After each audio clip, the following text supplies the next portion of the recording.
అంటే నేను బాగా గమనించింది ఏంటంటే, మీరు ఇది నిజమో కాదో చెప్పండి. ఇది నిజమే. 100% నిజం. అంటే మనుషులెందుకున్నారు? డబ్బులు సంపాదించడానికి, డబ్బులు ఖర్చెట్టడానికి. ఈ రెండిట్లికే మనుషులున్నారు.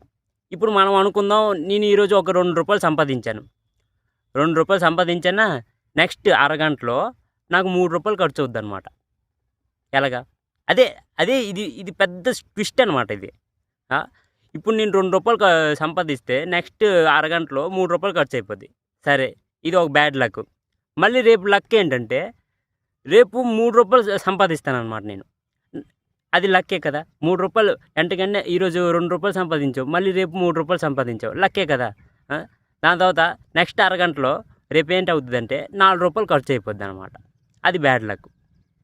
ఇదే పరిస్థితి మీకు కూడా ఉంటే కిందన కామెంట్ చేయండి. నా పరిస్థితి ఇదే. ఈరోజు రూ. 2 ఖర్చెడితే ఈరోజు రూ. 2 సంపాదిస్తే నెక్స్ట్ అరగంటలో రూ. 3 ఖర్చయిపోద్దనమాట.